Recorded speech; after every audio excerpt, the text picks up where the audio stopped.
Welcome to Real Talk, where I give real answers to real questions from real worship leaders. If you are a real worship leader with a real question and you want a real answer, head right here and submit your question for a future episode. Got some good questions this week? Let's talk about it. We are a 7-month-year-old church.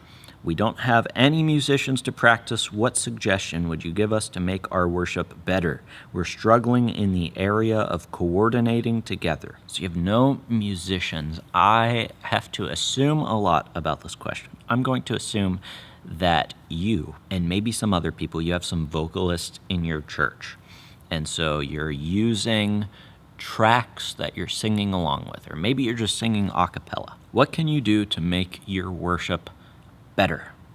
And I want to just ask, really everybody watching this video, what does it mean to make our worship better? Because I don't think that worship is contingent upon us having a full band on Sunday, and I know that everybody knows that, but do we often think about that? Just 2 episodes ago, somebody was asking, how do I get a drummer for my worship team to make worship better?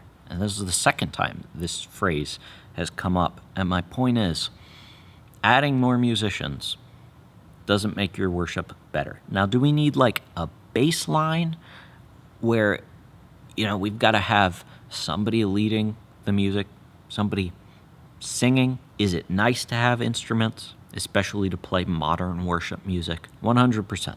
It's nice to have, but worship music sung by one person at the front of the church who has a bad singing voice, or maybe just let's call it average singing voice, a voice that's not distracting but is not the most amazing voice in the world, singing along to tracks, while the musical quality might be better, comparing that to a full worship team with 3 electric guitarists and 4 lead vocalists who all play a different instrument, a drummer and keyboard and so on and so forth, and tracks behind them. While the musical quality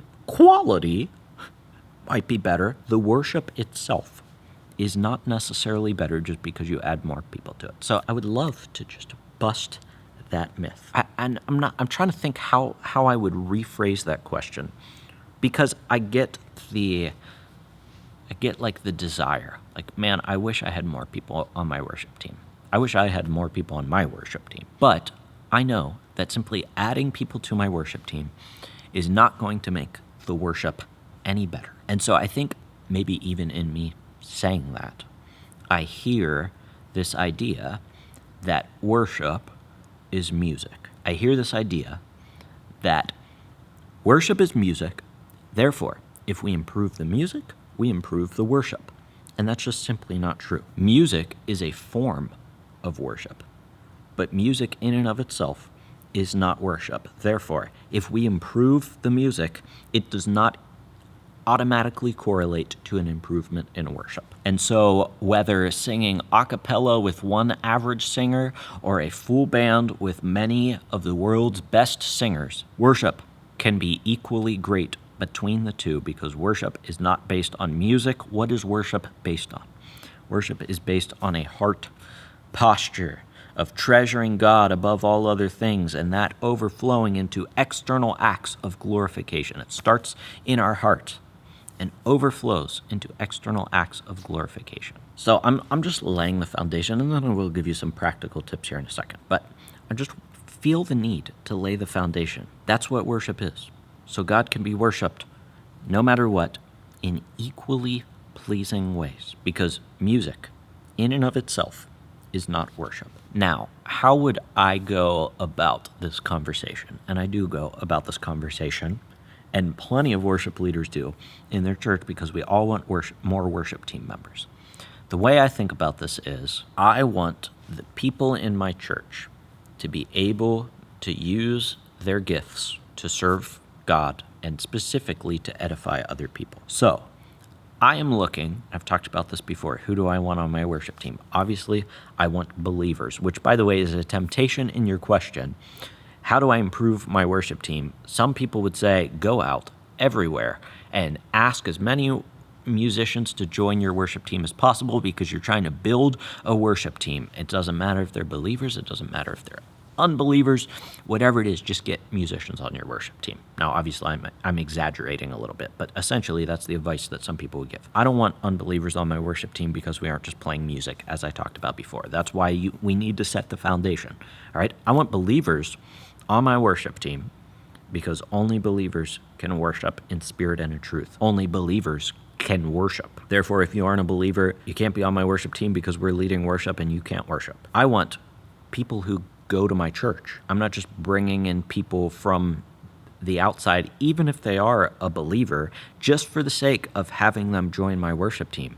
I want people who are a part of my church because they know the people of my church trust them, and the corporate worship gathering is for believers of a church to edify each other. Now, there is the universal church, and I suppose believers in the universal church can edify the believers in my specific church, but I want those people to be plugged into their own church. I want them to be serving in their own church on Sunday. And I'm not saying like you can never have someone from the outside come in and lead worship at your church. I'm just saying like on a regular basis, we get plugged into a church, we build relationships with the people there, and we edify that group that we have been called to. So my point is, don't just look for anybody in the world who has a heartbeat and can play an instrument to join your worship team, because that's not going to make worship better. Look for the opportunity to allow for the people in your church, whoever they are, to utilize their gifts to edify the other believers in your church. And that will improve worship in that sense, because corporate worship is improved when we allow the believers in our church to edify each other, because the purpose of the corporate worship gathering is to glorify God and to edify each other. So I guess if you want to improve your worship, understanding that worship is not just music and it's not just the musical part of the service, but the purpose of our corporate worship gathering is to glorify God and edify each other. So if you want to improve your worship, think about how can we better glorify God and how can we better edify each other? Is it possible to riff and run too much in a worship context? Some of the worship leaders at my church, undoubtedly gifted singers, add vocal flourishes to nearly every line of the song. I actually find this distracting as I end up admiring the person's singing talents rather than focusing on the Lord in worship, but perhaps I'm in the minority here. What are your thoughts on over-singing? Extra context, I'm a backup singer, and I get the sense that I will never be given the opportunity to lead unless I also go this route. The feedback I have gotten in my assessments has always been that I need to be more confident and belt more, that a pretty voice can only go so far. I have a vocal coach that I've been working with for over a year, and I work very hard on my craft because I believe in excellence when serving in a church, but I'm not sure I will ever have that powerhouse voice it seems my worship pastor is looking for, and I'm feeling a bit discouraged. Have I capped out as a backup vocalist? Will there ever be space to grow more in my team? Two things to deal with here. First, is it possible to riff and run too much in a worship context? I would say absolutely. And just like you, it actually, I will say, drives me crazy when people do that.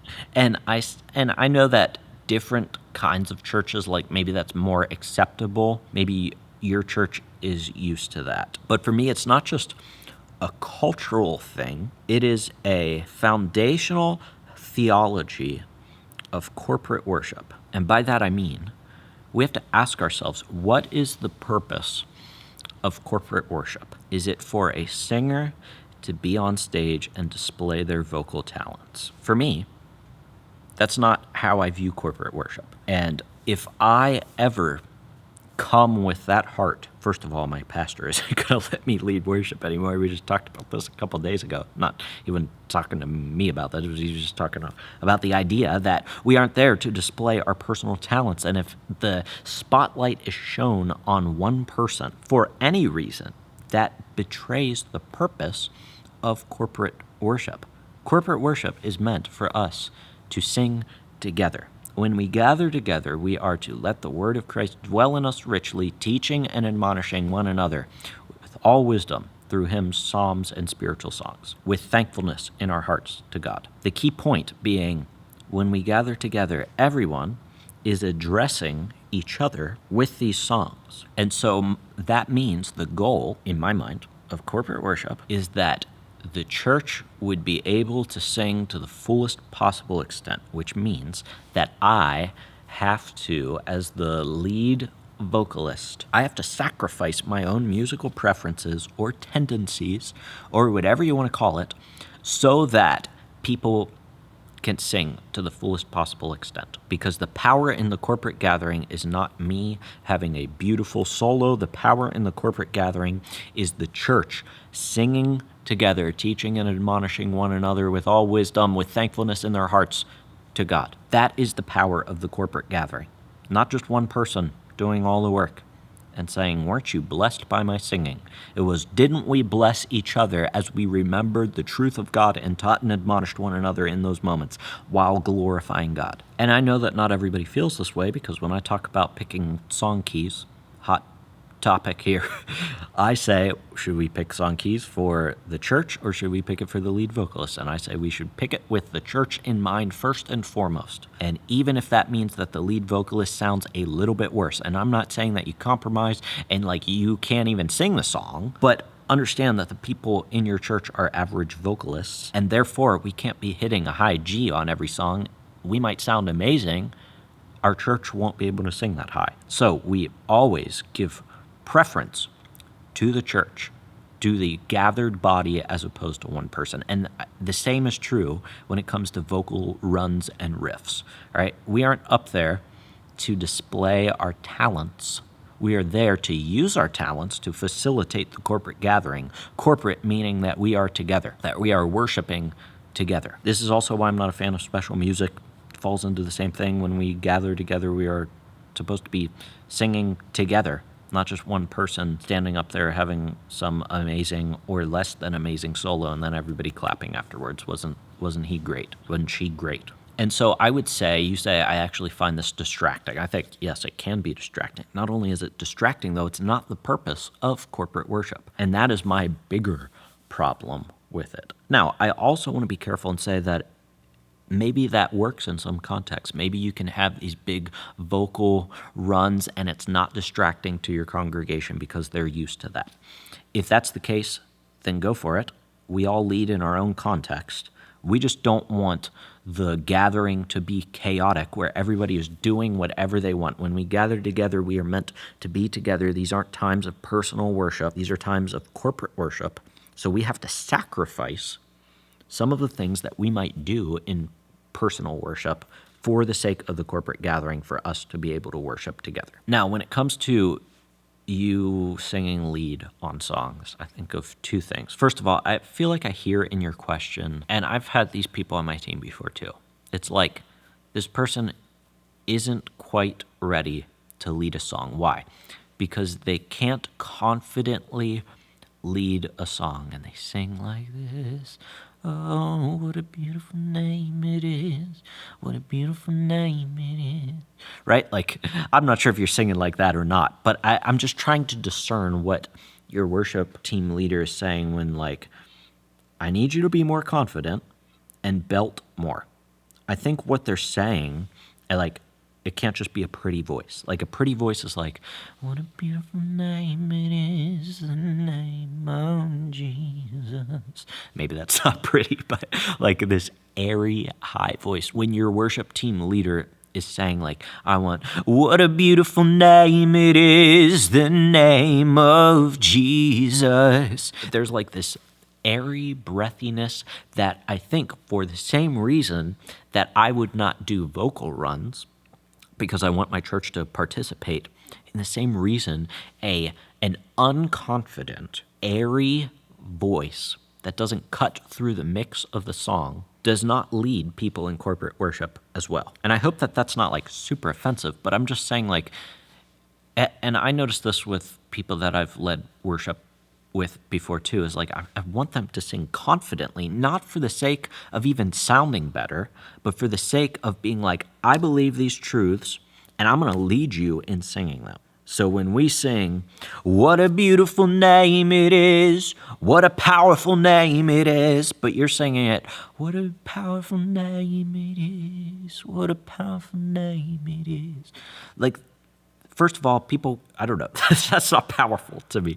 We want the music to support the message. So I would just think of that, not even musically, but from a leadership perspective. I need to sing these words confidently so that people can follow along. And I suspect that maybe your worship team leader is just having trouble describing what they actually mean.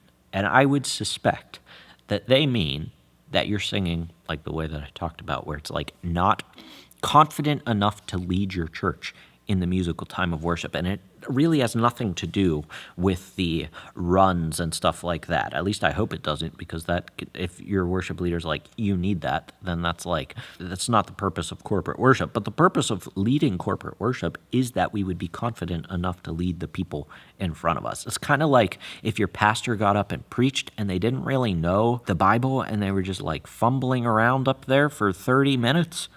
You would be like, this person is not confident enough to lead me in understanding the scripture. Sort of in a similar vein, it's like if I get up there and I can't confidently lead the song, why is this person up here leading? They aren't confident enough to lead the song. So hopefully that just sheds some light on like what it takes to lead a worship song. At least that's what I'm looking for. And I think maybe your worship team leader just is having trouble describing that. Now, if you need help improving in your worship leading, not just in the musical side of things, but in the actual fundamentals of worship leading, which I think can give you the confidence to actually lead a song, check out the free audio training I put together. It's called 5 Tips to Instantly Improve Your Worship Leading. In that audio training, I will give you 5 super simple things that you can do before this Sunday that will help you lead an engaging time of worship with confidence. So check that out down in the description below. Other than that, thanks so much for joining me. Till I see you in the next video, keep leading worship well.